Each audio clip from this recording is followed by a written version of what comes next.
the sunshine, I'm doing my time to pay for my sin. I count the cost, but all is lost if heaven just won't let me in. Hope was gone and freedom far, but then I met Jesus behind bars. Jesus said, I am the truth, the way, and the light. And also, you will know the truth, and the truth will set you free. Thanks for listening to Jesus Behind Bars. And now, here's Philip Hicks. Chapter 1. Hello everybody, my name is Philip Hicks with Jesus Behind Bars Prison Ministry, and nowadays folks call me the mild man. But I haven't always been the mild man, because years ago I was known as Philip Wildman Hicks as I partied to the extreme in Aspen, Colorado, along with Hunter S. Thompson, who wrote Fear and Loathing in Las Vegas, with Jimmy Buffett and Robin Williams. Robin was our comedian at a club that I worked in Aspen, along with my best friend Ed Hoban from Marin County, California. And we were in the cabaret one night doing a little intermission break for all our fans, and as Robin did the funny, and we're out there pouring drinks, and then suddenly people started shouting, "Fire! We want some fire!" Ed picked up his lighter, I did mine. We put a shot of 151 rum in our mouths and blew the rum through the flames, just skyrocketing across overhead. Suddenly, the rum dripped down my chin onto my Nick shirt and caught me on fire. Yes, you might say I was a man on fire. Suddenly, people started screaming and all, thinking it's part of the act. I had the presence of mind to duck my upper body into the well where you wash the dishes or glasses and extinguish them. I got third-degree burns on my chin, and they're all clapping and throwing money our way. Yes, I was a man on fire. You know, this lifestyle could only last so long, and in 1978, I went down to Fort Lauderdale for some vacation, and I was going to come back to Aspen, but another guy came down as well. He'd been ripped off in a drug deal. The first chapter of this book is going to have you climbing down the rope with me. You might say I was a man on the end of my rope. So here you go, chapter 1 of The Cross in the 357 Magnum.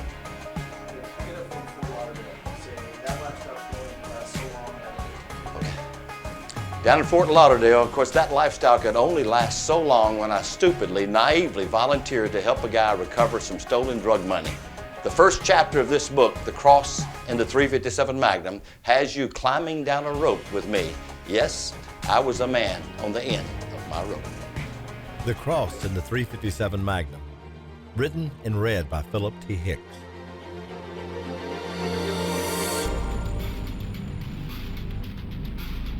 Chapter 1, 2 Steps Back. Warm raindrops splashed against my face as we lowered the coarse rope over the roof's edge. From the top of a Fort Lauderdale apartment building, my eyes nervously searched the parking lot 5 stories below, and I silently prayed I wouldn't spot any security guards coming by on patrol.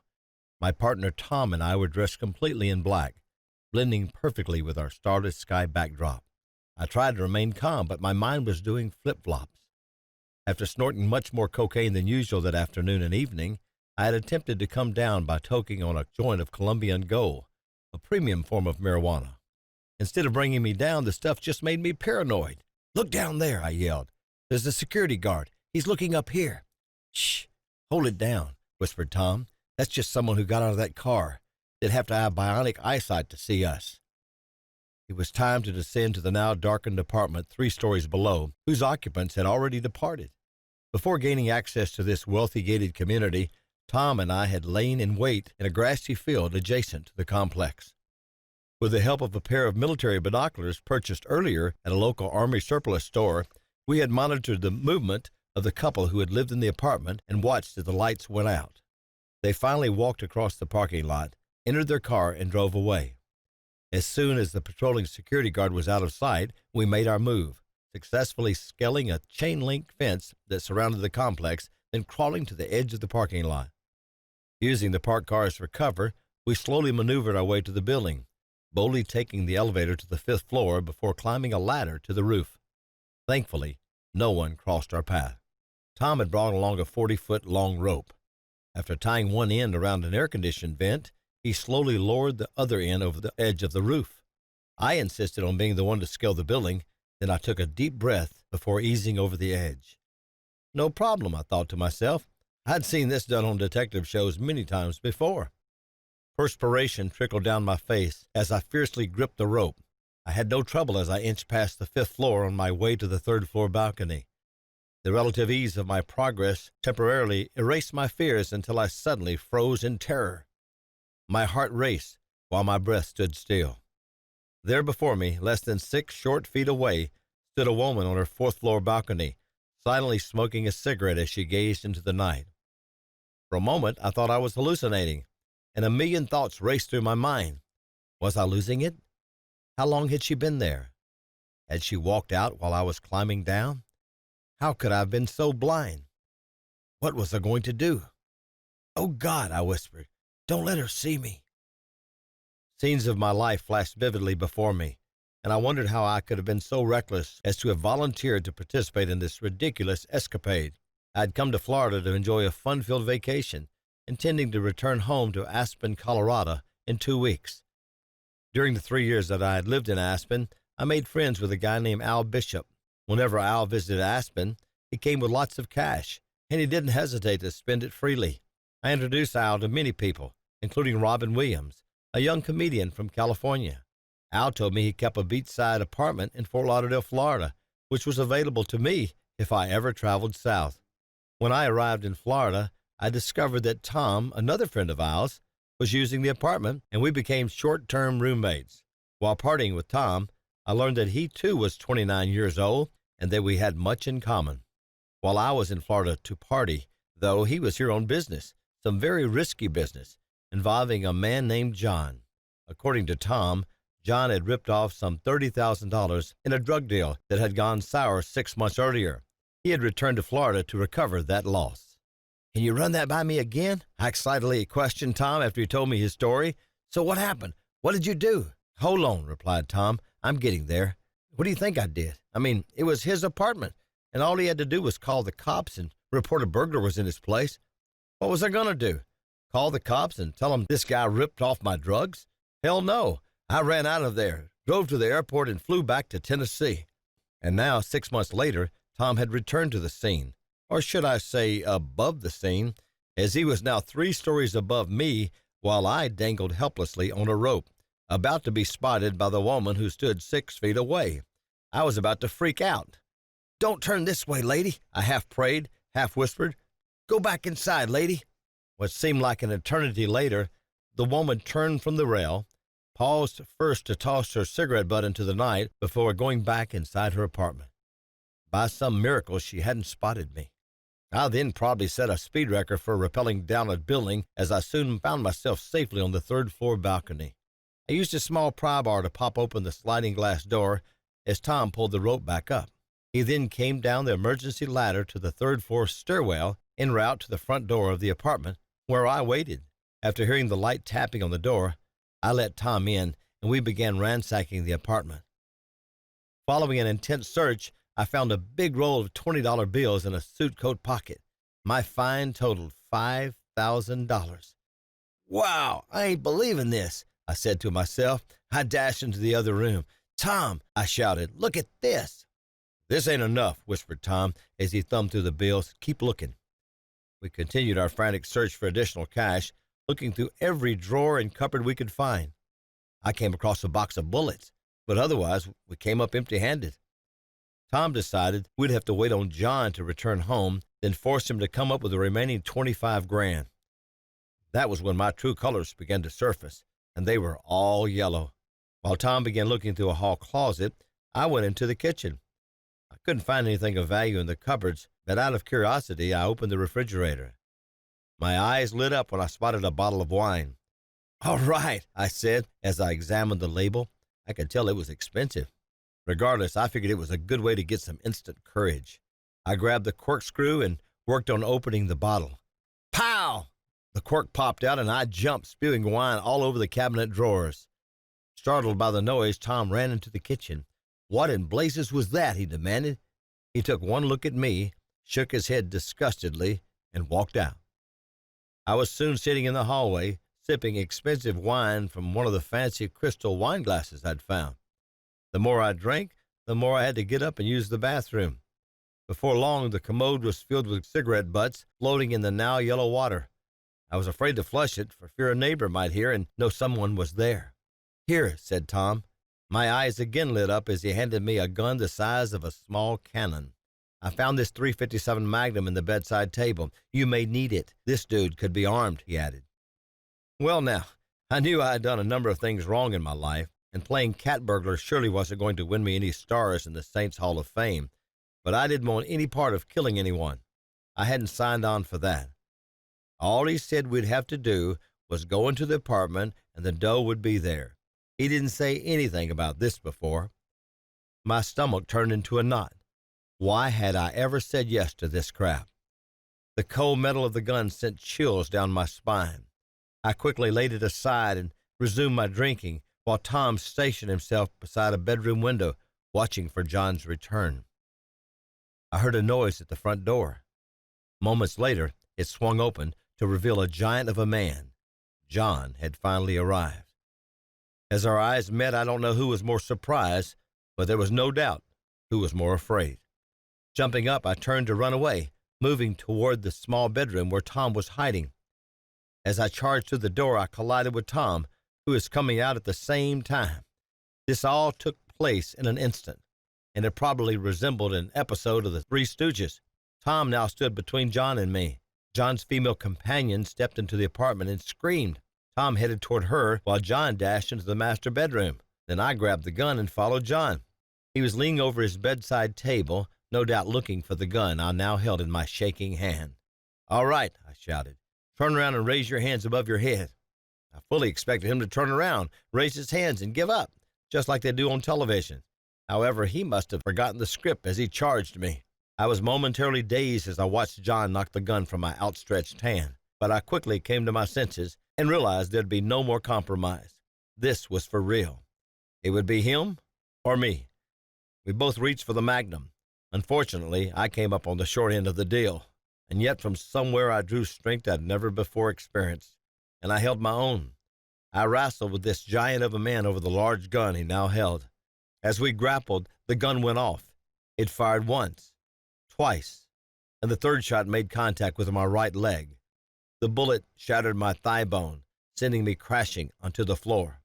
For some reason, I pretended I was dead. I lay motionless in a pool of blood, frozen in a state of shock.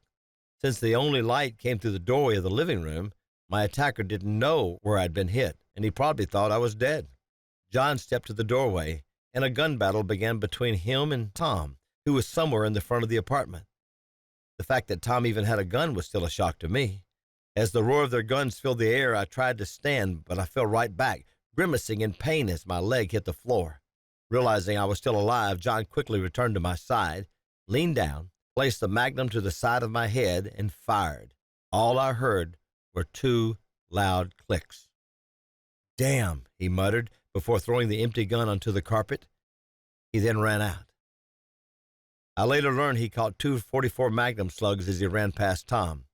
He was hit in the back and in the arm, but strangely, he didn't die. In fact, he kept going. Tom locked the door and ran to my side, saying, "Come on, let's go." "I can't go anywhere," I groaned. "I've been hit, and I need a doctor.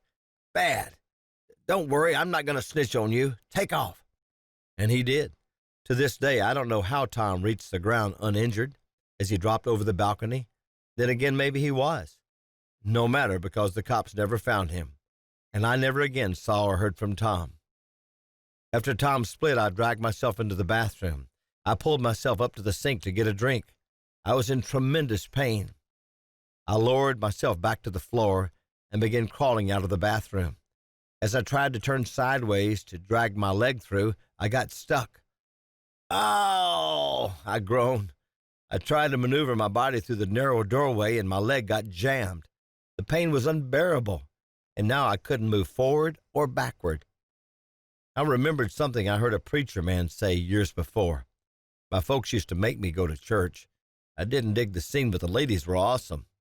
Anyway, this preacher was describing the devil and how he operates. "Satan paints a real simple picture in his efforts to lead people astray," began Brother Hartman. "Then when they go for the bait and get pulled under, it's all over." Most definitely, at that time of my life, I knew very little about the devil and how he worked. In fact, anything I knew about the man upstairs, good and evil and all that, was purely head knowledge. The words I once heard would come back to me. A mere 9 inches separates a person from hell and heaven. That is, enjoying a heart relationship with Jesus versus head knowledge or mental assent. Nevertheless, there was some kind of battle going on inside of me, and it was due to much, much more than the drugs I had taken. One side of me was saying it's time to leave, while the other side reminded, you don't want to be called a chicken, do you? My thoughts returned to my present situation when I heard voices in the next apartment and a pounding on the wall. Later, I learned the entire apartment complex was crawling with cops, one of which was now talking to me through the wall. Of course, he didn't know who I was, if I lived there or what. Is anybody in there? Hello, said a gruff voice. Yes, I screamed, and I need help. Open the door, he demanded. I can't, I yelled. I've been shot, and I can't move. Help me, my leg hurts something awful. Help me, please.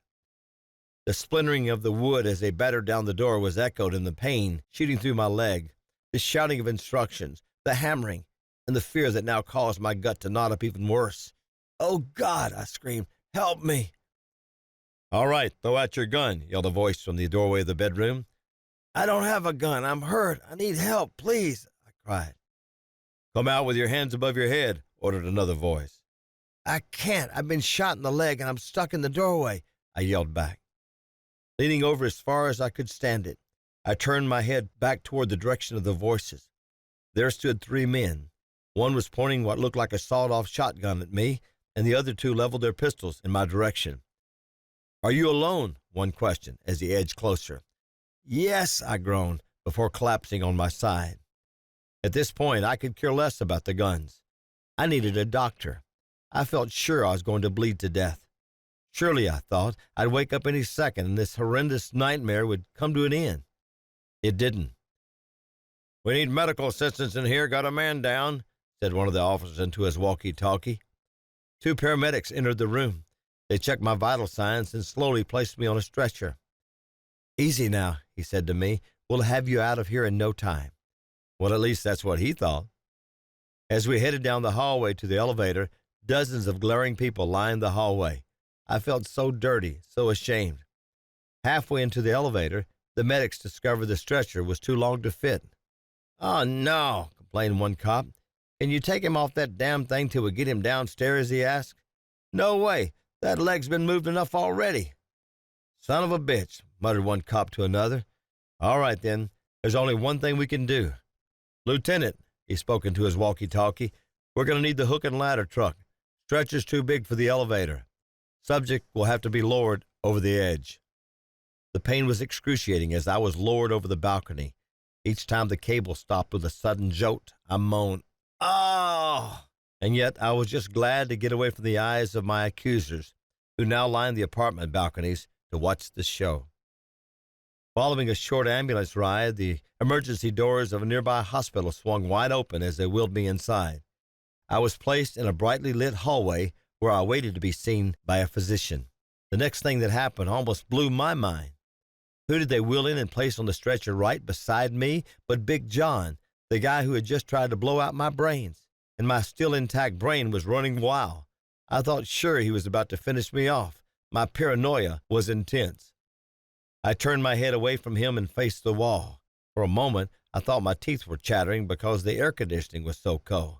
But I knew it was because I was afraid of the guy now lying beside me. The glass doors opened a few feet away, and a tall man in a suit pointed toward me and said, "What in hell is that guy doing beside the other one?" I quickly realized he was a police officer.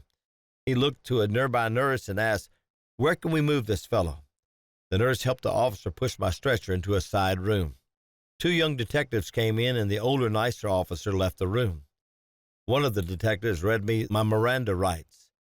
I must have blown their minds when I naively waived my rights, then proceeded to give them a full confession on tape. Of course, my admission of guilt was full of lies, sufficient to cover Tom's tracks.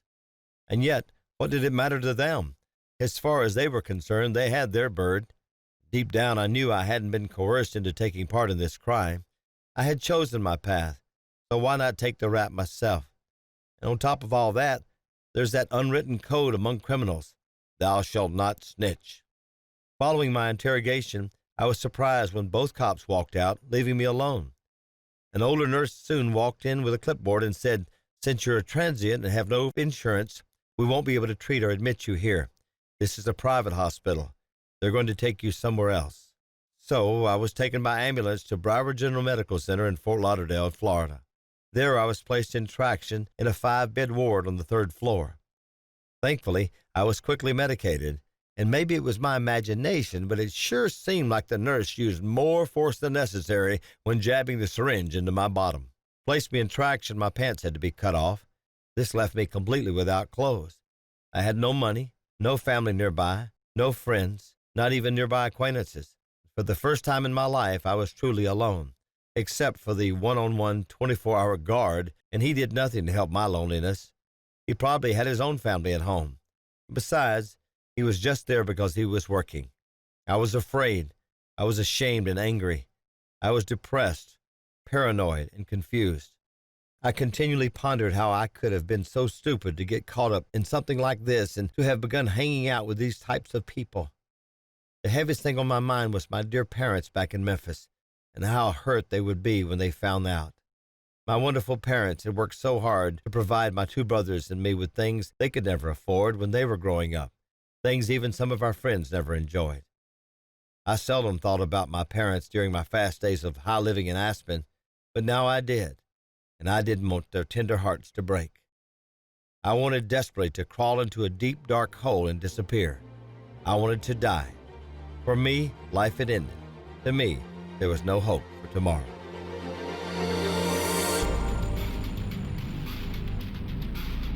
Reflections on Chapter 1. It's been said that people cry out to God while in foxholes and prisons. Psalms 107, 9-12 paints a vivid picture of why it often takes a person to get knocked down before he or she will look up. For he satisfies the thirsty soul, and the hungry soul he's filled with what is good. There were those who dwelt in darkness, in the shadow of death, prisoners in misery and chains, because they had rebelled against the words of God and rejected the counsel of the Most High. Therefore he humbled their hearts with labor. They stumbled, and there was none to help.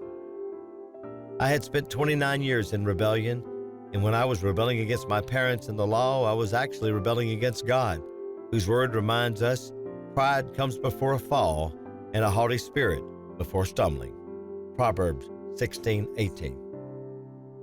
Thank you for watching chapter number 1 of the Cross and the 357 Magnum. And it's my honor now to send you out with a prayer.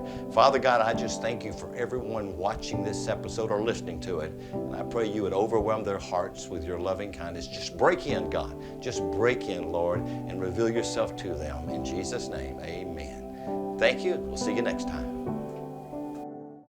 Are you looking for a life-changing story that will inspire, provoke, encourage, and awaken the hearts of your prodigal sons and daughters? Look no further. The Cross and the 357 Magnum is available at www.jesusbehindbars.com. This amazing page-turner is a faith builder for believers and a lightning rod for those who are in search of their true identity. Go to www.jesusbehindbars.com today and help send author missionary Philip Hicks back to prison.